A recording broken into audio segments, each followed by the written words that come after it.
नमस्कार मित्रों, आज हम बात करेंगे ब्रह्म मुहूर्त और 21 दिवसीय ध्यान विधि के बारे में। यह एक ऐसी ध्यान विधि है जिसका यदि आप मात्र 21 दिनों तक लगातार अभ्यास करते हैं तो आपकी कोई भी मनोवांछित मनोकामना, इच्छा या प्रार्थना पूरी हो जाती है, क्योंकि आपको इस ध्यान विधि का अभ्यास ब्रह्म मुहूर्त में करना है। इसलिए सबसे पहले हम ब्रह्म मुहूर्त के विषय पर विस्तार से चर्चा करेंगे और फिर ध्यान विधि के बारे में बात करेंगे। ब्रह्म मुहूर्त प्रातः काल के उस विशेष 1 घंटा 36 मिनट के समय को कहते हैं जो सुबह 4:24 से लेकर 6 बजे तक रहता है। लेकिन इस विषय में कुछ और भी मान्यताएं हैं। अगर हम प्राचीन ग्रंथों का अध्ययन करें तो उनके अनुसार रात्रि को 4 कालों में विभाजित किया गया है, जिसमें पहला काल है रुद्रकाल। रुद्रकाल शाम 6 बजे से लेकर रात्रि 9 बजे तक प्रभावी रहता है। उसके बाद दूसरा काल है राक्षस काल। राक्षस काल रात्रि 9 बजे से लेकर 12 बजे तक प्रभावी रहता है। फिर उसके बाद तीसरा काल है गंधर्व काल। गंधर्व काल रात्रि 12 बजे से लेकर भोर के 3 बजे तक प्रभावी रहता है। और फिर आता है चौथा काल, यानी कि जिसे अंतिम प्रहर भी कहा जाता है, वह है मनोहर काल। मनोहर काल भोर के 3 बजे से लेकर सुबह के 6 बजे तक प्रभावी रहता है। ब्रह्म मुहूर्त के समय की जो मान्यताएं हैं वह मनोहर काल यानी कि 3 से 6 बजे के बीच में ही पड़ती है। हालांकि विभिन्न देशों में सूर्योदय के समय में भेद रहता है, अतः कोई एक निश्चित समय ब्रह्म मुहूर्त का हर स्थान का एक ही नहीं बताया जा सकता। लेकिन यदि आप मनोहर काल के बीच में यानी भोर 3 बजे से लेकर सुबह 6 बजे के बीच में किसी भी समय जल्दी उठते हैं तो यह समय अमृत वेला यानी ब्रह्म मुहूर्त का समय ही माना जाएगा।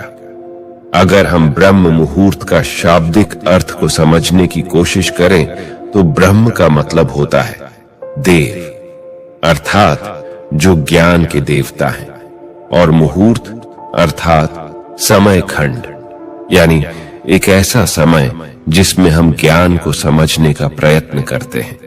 यानी कि ज्ञान को समझने का जो समय है उसको हम ब्रह्म मुहूर्त कहते हैं। ब्रह्म मुहूर्त की बहुत ही महत्वपूर्ण चर्चाएं हमारे शास्त्रों में की गई है। ब्रह्म मुहूर्त में जो ब्रह्मांड है और जो देव शक्तियां हैं वह वातावरण में विचरण करती रहती है।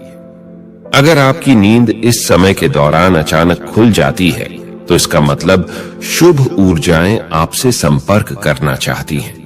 इसलिए जब आप इस समय में उठकर ध्यान जैसी शुभ क्रियाएं करेंगे तो आपको बहुत जल्दी उन ऊर्जाओं से संपर्क स्थापित होना शुरू हो जाएगा।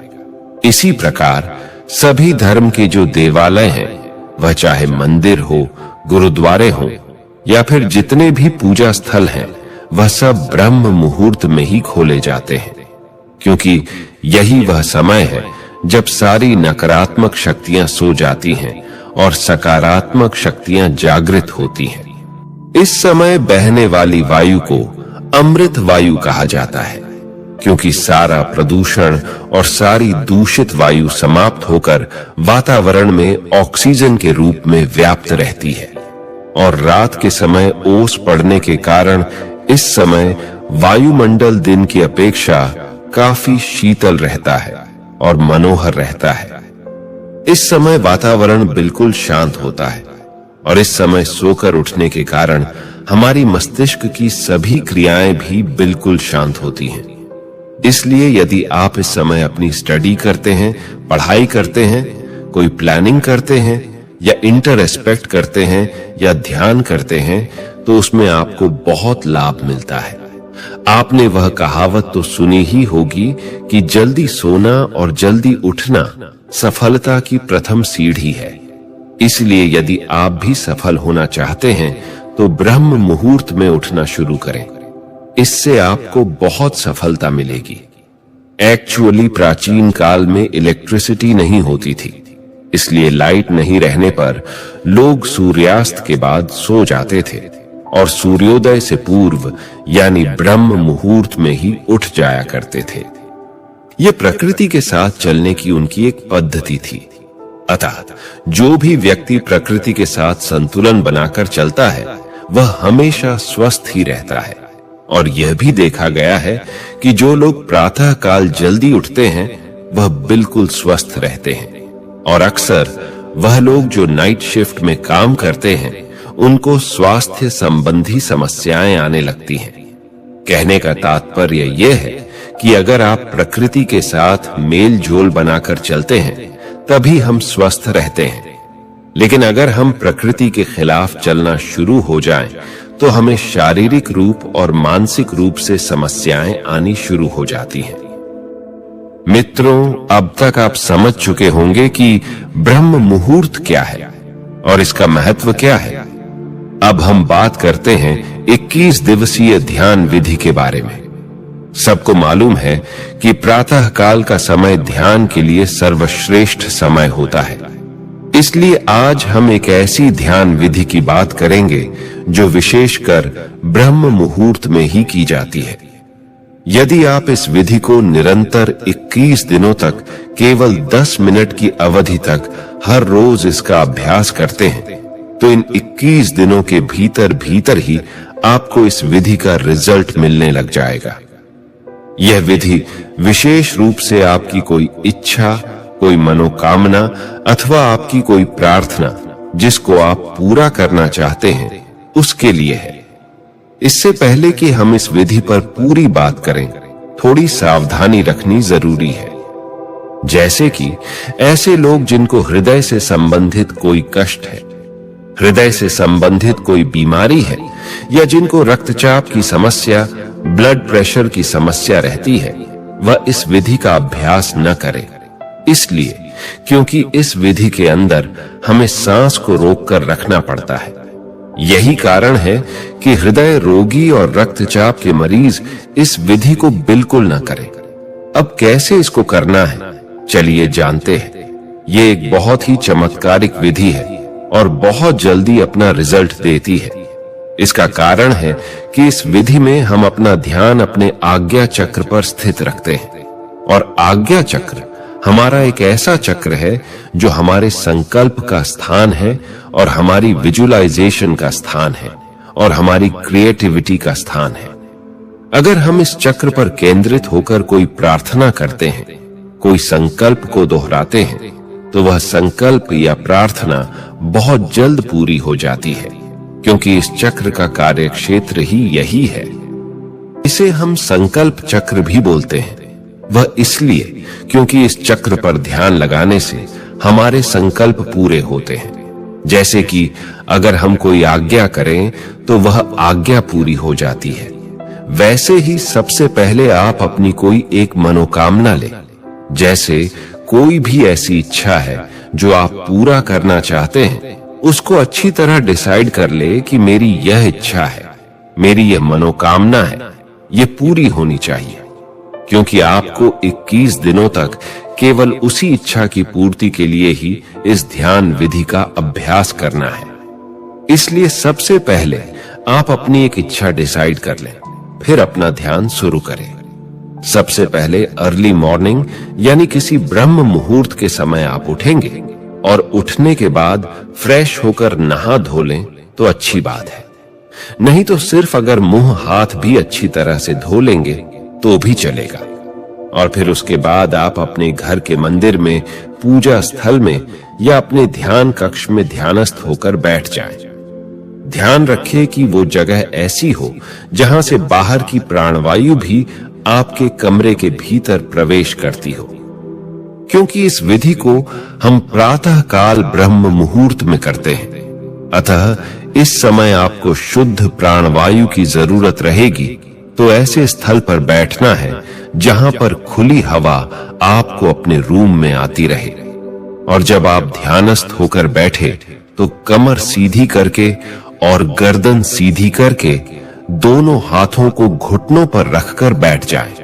इसके बाद मुट्ठी बंद कर लें और पहले 2-3 मिनट अपने मन को शांत करें और शरीर को स्थिर करें।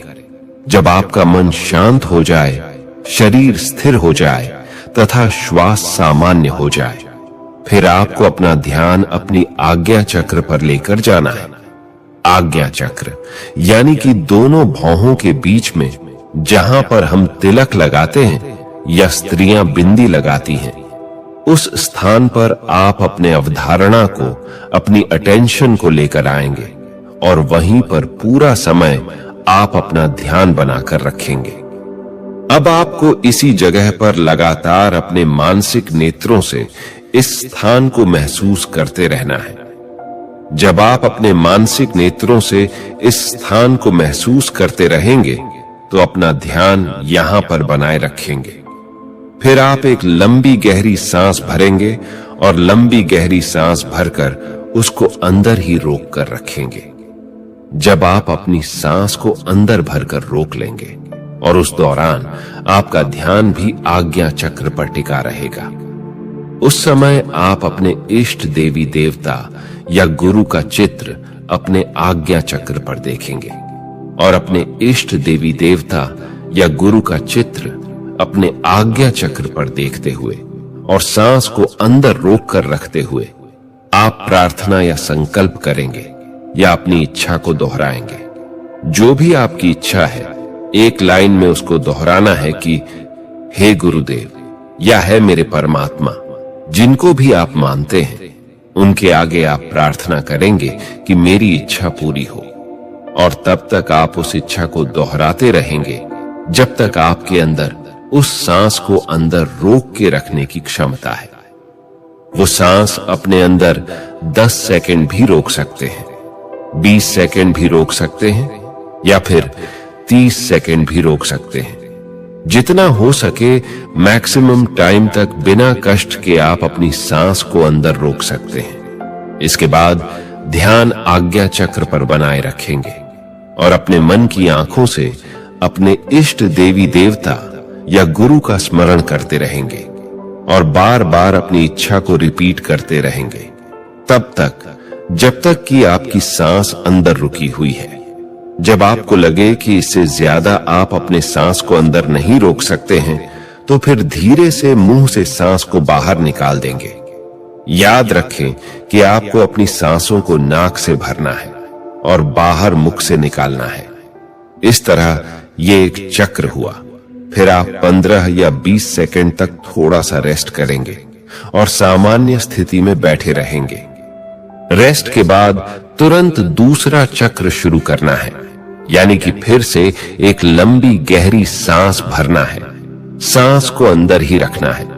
फिर अपने ध्यान को आज्ञा चक्र पर टिकाना है।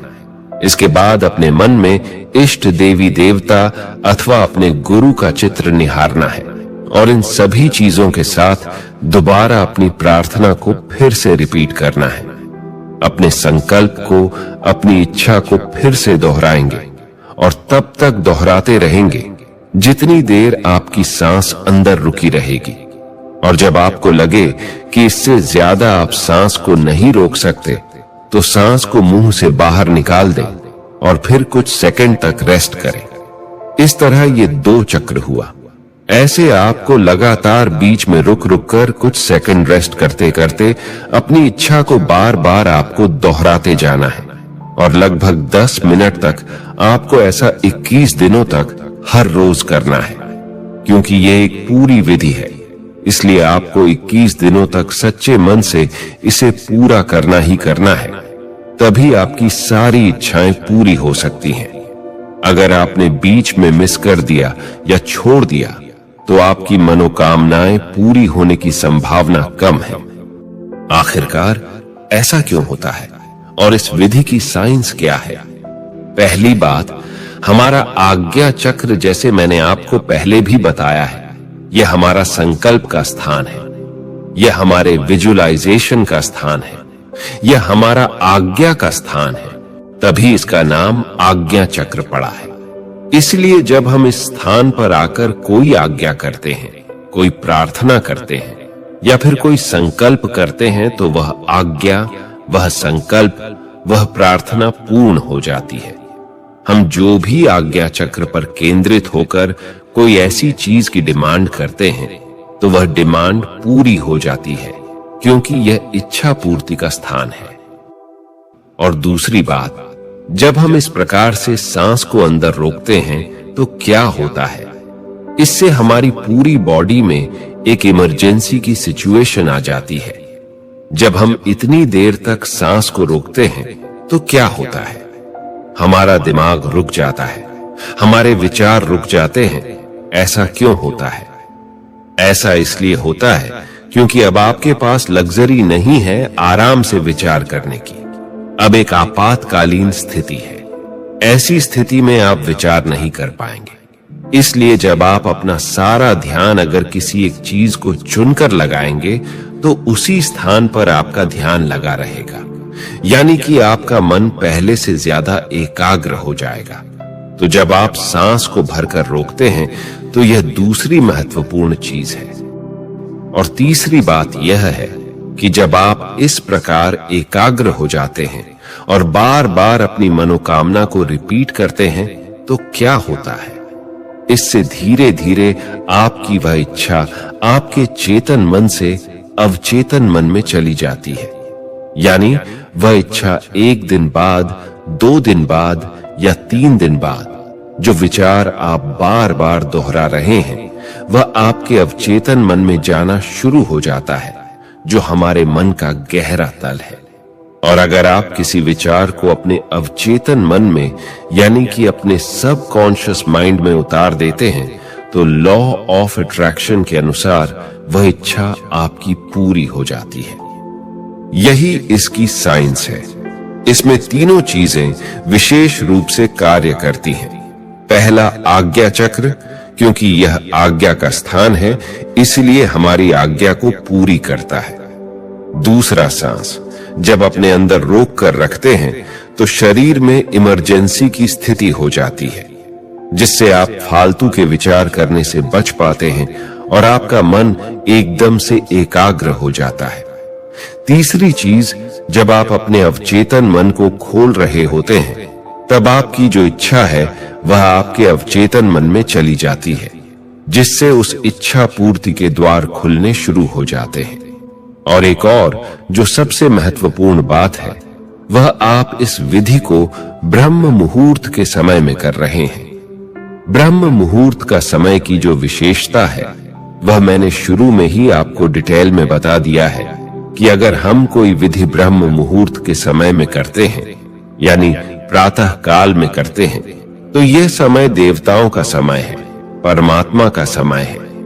अतः इस समय में आप अपने शुद्ध मन से कोई भी प्रार्थना करते हैं तो वह प्रार्थना आपकी जरूर सुनी जाती है।